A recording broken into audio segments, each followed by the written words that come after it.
Today's episode is sponsored by Malanad TV India and Montessori EM School, Guntur. We welcome you to be a part of this impeccable learning experience with Montessori Public School, Guntur.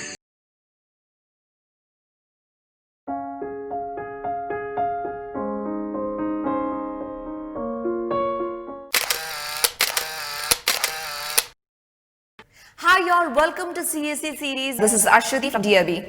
ഇന്ന് day 3. ഇന്ന് നമ്മൾ പങ്കുവയ്ക്കാൻ പോകുന്നത് optional സബ്ജക്ട്സിനെ പറ്റിയാണ്. അതായത് നിങ്ങൾ paper 6ഉം paper 7ലും നിങ്ങൾക്ക് choose ചെയ്യാൻ പറ്റുന്ന ഒരു എലക്റ്റീവിനെ പറ്റിയാണ് ഇന്ന് പറയുന്നത്. അതിന് താഴെ ലിങ്കിൽ നിങ്ങൾ കൊടുത്തിട്ടുണ്ട് ഏത് സബ്ജക്റ്റ് വേണമെന്നുള്ളത് നിങ്ങൾ ചൂസ് ചെയ്യണം. അത് കഴിയുന്നത് ഇന്ന് തന്നെ നിങ്ങൾ തിരഞ്ഞെടുക്കുക. അതിൽ സിലബസ് കൊടുത്തിട്ടുണ്ട്. എല്ലാത്തിലും നല്ല വിശദമായിട്ട് പോവുക. ഇന്ന് അല്ലെങ്കിൽ ഇന്ന് ആഴ്ച തീരുന്നതിന് മുമ്പ് എങ്കിലും നിങ്ങൾ ഈ ഓപ്ഷണൽ സബ്ജക്ട് ഒരെണ്ണം ചൂസ് ചെയ്യുക വേണം. കാരണം ഓപ്ഷണൽ സബ്ജക്ട് നിങ്ങൾ തന്നെ പഠിക്കേണ്ടതാണ്. അത് നിങ്ങളുടെ ഇൻട്രസ്റ്റ് ഉള്ള സബ്ജക്റ്റ് ആയിരിക്കും. ചിലപ്പോൾ ഒരു 10 പിള്ളേർക്കും 10 തരം ഓപ്ഷണൽ സബ്ജക്ട്സ് ഉണ്ടാവും. അതുകൊണ്ട് അത് ചിലപ്പോൾ പ്രൊവൈഡ് ചെയ്യാൻ പറ്റുന്നില്ലെന്ന് വരും. എപ്പോഴും ഓപ്ഷണൽ സബ്ജക്ട് ചൂസ് ചെയ്യുമ്പോൾ നിങ്ങൾക്ക് ഒറ്റക്ക് ആരുടെ സഹായമില്ലാതെ പഠിക്കാൻ പറ്റുന്ന ഒരു സബ്ജക്റ്റ് വേണം തിരഞ്ഞെടുക്കാൻ. ഞാൻ പറയുകയാണെങ്കിൽ നിങ്ങൾക്ക് ഡിഗ്രിക്ക് പഠിച്ചൊരു സബ്ജക്റ്റ് ഉണ്ടാവുമല്ലോ. ഇപ്പോൾ BSc സുവോളജി അല്ലെങ്കിൽ BSc ഫിസിക്സ് ആണെങ്കിൽ നിങ്ങൾ BSc ഫിസിക്സ് വേണം നിങ്ങൾ ഓപ്ഷൻ സബ്ജക്റ്റ് ആയിട്ട് ചൂസ് ചെയ്യാൻ. ഇതാണ് നിങ്ങൾ ഇന്ന് ചെയ്യേണ്ടത്. ഈ 1 മണിക്കൂർ വേളയിൽ നിങ്ങൾ ഇന്ന് ചെയ്യേണ്ടത് ഓപ്ഷൻ സബ്ജക്റ്റും എല്ലാത്തിലും പോവുക. എല്ലാ സിലബസ് ഡീറ്റെയിൽ ആയിട്ട് നിങ്ങൾ പോവുക. നിങ്ങൾക്ക് ഷോർട്ട് ലിസ്റ്റ് ചെയ്യുന്ന 3-4 സബ്ജക്റ്റ് ഉണ്ടാവും. അതിൽ നിന്ന് ഒരെണ്ണം പിൻ പോയിന്റ് ചെയ്ത് ഇന്ന് തന്നെ സെലക്ട് ചെയ്യാൻ നിങ്ങൾ നോക്കുക. രണ്ടാമത്തെ കാര്യം എന്ന് വെച്ചാൽ ന്യൂസ് പേപ്പർ റീഡിങ്. അത് ഇന്ന് തുടങ്ങി നിങ്ങൾ ചെയ്യേണ്ട ഒരു കാര്യമാണ്. നിങ്ങൾ ഒരു സിവിൽ സർവന്റ് ആസ്പിറന്റ് ആണ്. അപ്പോൾ ഏറ്റവും ആദ്യം വേണ്ടത് ന്യൂസ് പേപ്പർ വായിക്കുക. ന്യൂസ് പേപ്പർ വായിക്കുക മാത്രമല്ല, ലോകത്തെ പറ്റിയും എല്ലാവരെയും പറ്റിയും ഒരു അവബോധം ഉണ്ടാക്കുക. സമൂഹത്തെ പറ്റിയും ഈ രാഷ്ട്രീയത്തെ പറ്റിയും എല്ലാത്തെ പറ്റിയും അറിവുണ്ടാക്കിയാണ് ആദ്യം വേണ്ടത്.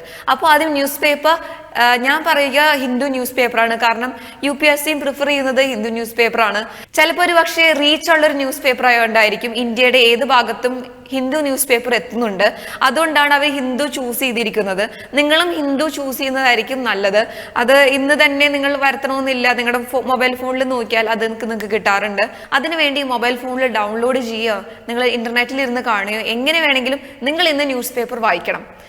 വേറൊരു വഴിയില്ലെങ്കിൽ നിങ്ങളുടെ വീട്ടിലുള്ള ന്യൂസ് പേപ്പർ, മലയാളം ആയാലും ഏത് ലാംഗ്വേജിലായാലും ഏത് ന്യൂസ് പേപ്പറിലായാലും ഇന്ന് നിങ്ങൾ ഇരുന്ന് വായിക്കണം. വായിക്കേണ്ടത് എന്താണെന്ന് വെച്ചാലാണ് അതിന് ഞാൻ ആദ്യത്തെ എപ്പിസോഡിൽ പറഞ്ഞത്. നിങ്ങളുടെ സിലബസ് ബൈ ഹാർട്ടായിട്ട് പഠിച്ചിട്ടുണ്ടാവണം. ഈ സമയത്തിനുള്ളിൽ സിലബസ് പഠിച്ചിട്ടുണ്ടെങ്കിൽ അതിന് അനുസൃതമായിട്ടുള്ള ഇൻഫർമേഷൻസ് മാത്രം വായിച്ചാൽ മതി.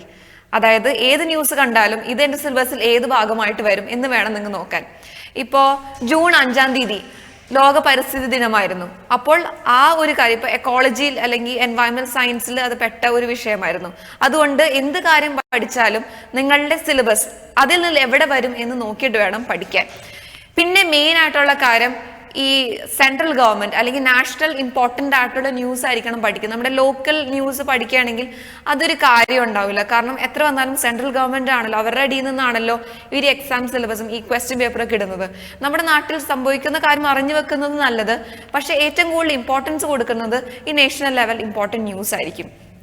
പിന്നെ നിങ്ങൾ ചെയ്യേണ്ടത് ഇരുത്തി വായിക്കേണ്ടത് എഡിറ്റോറിയൽസ് ആണ്. അതായത് ന്യൂസ് പേപ്പർ തുറക്കുമ്പോൾ നടുക്കുണ്ടാവുന്ന ഏറ്റവും നടുക്കത്തെ ഷീറ്റാണ് എഡിറ്റോറിയൽസ് എന്ന് പറയുന്നത്. അത് തറവായിട്ട് ഇരുന്ന് വായിക്കുക. നല്ല അർത്ഥവും എല്ലാം ഉൾക്കൊണ്ട് ഇൻഡെപ്ത് ആയിട്ട് നിങ്ങളൊരു ഇമ്പോർട്ടൻറ്റ് ഡോക്യുമെന്റ് വായിക്കുക എന്നുള്ളൊരു അർത്ഥത്തിൽ വേണം അത് വായിക്കാൻ. വായിച്ചു കഴിഞ്ഞിട്ട് പേപ്പർ അടച്ചു വെക്കുക. നിങ്ങൾ കുറേ നോട്ട്ബുക്സ് ഒക്കെ വാങ്ങിച്ചിട്ടുണ്ടാവുമല്ലോ. അതിൽ ഒരു നോട്ട്ബുക്ക് ന്യൂസ് പേപ്പറിന് വേണ്ടി മാത്രം കരുതുക. ആ ന്യൂസ് പേപ്പറിൽ നിങ്ങൾ ആ വായിച്ച സംഭവം 7 മിനിറ്റിൽ നിങ്ങൾ ടൈം ചെയ്തിട്ട് നിങ്ങൾ 200 വാക്കിൽ എഴുതുക.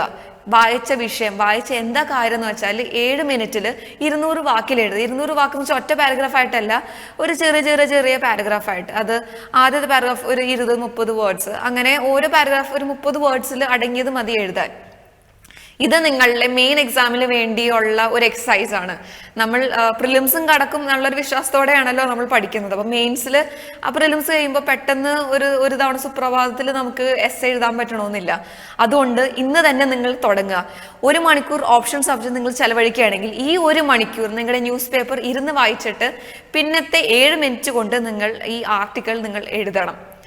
ഇപ്പോൾ ഒരു ദിവസം നിങ്ങൾ 10 മണിക്കൂർ പഠിക്കുന്നുണ്ടെന്ന് വെച്ചോ, അല്ലെങ്കിൽ ഒരു ദിവസം ഒട്ടും പഠിക്കുന്നില്ല, എന്ത് കാര്യം ഉണ്ടായാലും എന്തൊക്കെ സംഭവിച്ചാലും ഈ 1 മണിക്കൂർ നിങ്ങൾ ന്യൂസ് പേപ്പറിന് വേണ്ടി മാറ്റിവെക്കണം.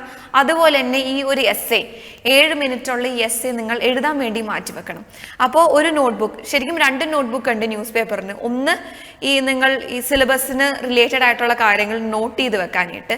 രണ്ടാമത്തെ കാര്യം എന്ന് വെച്ചാൽ നിങ്ങളുടെ ഈ എസ്സേ ന്യൂസ് പേപ്പർ വായിച്ചു കഴിഞ്ഞിട്ട് മടക്കി വെച്ചിട്ട് കാണാതെ ഇരുന്ന് എഴുതാൻ പറ്റുന്ന ഒരു കാര്യം. അപ്പോൾ ഇതൊക്കെയാണ് ഞാൻ ഇന്ന് പറയാൻ ആഗ്രഹിക്കുന്ന ഇൻസ്ട്രക്ഷൻസ്. ഈ പറഞ്ഞ ഇൻസ്ട്രക്ഷൻസ് നിങ്ങൾ ഫോളോ ചെയ്യുന്നുണ്ടെങ്കിൽ ഓരോ ദിവസം വരുമ്പോൾ ഇപ്പൊ ഒന്ന് ആലോചിച്ച് നോക്കിയേ, 365 ഡേയ്സ് ഉണ്ടെങ്കിൽ ഒരു എസ്സേ വെച്ച് എഴുതുകയാണെങ്കിൽ 365 × 1 365 എസ്സേസ് ഈ നമ്മുടെ സൊസൈറ്റിന് റിലേറ്റഡ് ആയിട്ടുള്ള ഒരു ന്യൂസ് ആർട്ടിക്കിൾ നിങ്ങൾ എഴുതിയിട്ടുണ്ടാവും. അത് തന്നെ ഒരു വലിയൊരു നേട്ടമല്ലേ അല്ലേ? അപ്പോൾ അത് നിങ്ങൾ ചെയ്യുക, ഒരു ദിവസം പോലും മുടക്കരുത്. ഇപ്പോൾ നിങ്ങൾ തീരുമാനിക്കുക, ഇന്ന് ഞാൻ ഭക്ഷണം കഴിക്കില്ല, ഞാൻ എഴുതിയിട്ടേ ഞാൻ ഭക്ഷണം കഴിക്കോളൂ, അല്ലെങ്കിൽ ഞാൻ ഇന്ന് ഉറങ്ങില്ല, ഇത് എഴുതി തീർന്നിട്ടേ ഞാൻ ഉറങ്ങുള്ളൂ എന്നൊരു തീരുമാനം നിങ്ങൾ ചെയ്യുക, എന്നൊരു തീരുമാനം നിങ്ങൾ എടുക്കുക. അപ്പോൾ ഇതാണ് ഇന്നത്തെ എപ്പിസോഡ്. ഇത് നിങ്ങൾ ഇഷ്ടപ്പെട്ടു എന്ന് വിചാരിക്കുന്നു. നിങ്ങൾക്ക് ഏതെങ്കിലും രീതിയിൽ ഡൗട്ട്സോ ക്വയറീസ് ഉണ്ടെങ്കിൽ ഒരു മടിയും കാണിക്കേണ്ട, താഴെ കമന്റ്സിൽ ഇടുക, ഞാൻ എത്ര വേഗം റിപ്ലൈ നൽകുന്നതാണ്. ഇനി നമുക്ക് നാളെ കാണാം, നാളത്തെ എപ്പിസോഡിൽ. പക്ഷെ അതോടൊപ്പം തന്നെ ഇന്ന് പറഞ്ഞ ഈ 1 മണിക്കൂർ ഓപ്ഷനലും 1 മണിക്കൂർ ന്യൂസ് പേപ്പറിന് വേണ്ടി ചെലവഴിക്കണം. അതോടൊപ്പം തന്നെ ഈ 7 മിനിറ്റ് ഉള്ള ഈ എസ്സേ റൈറ്റിംഗ് ഇത് നിങ്ങൾ മുടക്കരുത്. ആദ്യം തന്നെ ഒന്ന് മുടക്കുകയാണെങ്കിൽ പിന്നെ ചെയ്യാനൊരു മടിയുണ്ടാവും. നിങ്ങൾ ആദ്യം തന്നെ ചെയ്ത് വരികയാണെങ്കിൽ ഇത് നിങ്ങൾക്ക് മെയിൻറ്റെയിൻ ചെയ്ത് പോകാനുള്ളൊരു പ്രവണത വരും. അതുകൊണ്ടാണ് എന്തൊക്കെ സംഭവിച്ചാലും നിങ്ങൾ ഇതൊന്ന് ചെയ്യും എന്ന് തീരുമാനിച്ചുകൊണ്ട് ഇന്നത്തെ എപ്പിസോഡ് ഞാൻ ഇവിടെ അവസാനിപ്പിക്കട്ടെ. നമുക്ക് നാളെ കാണാം. All the best for you all.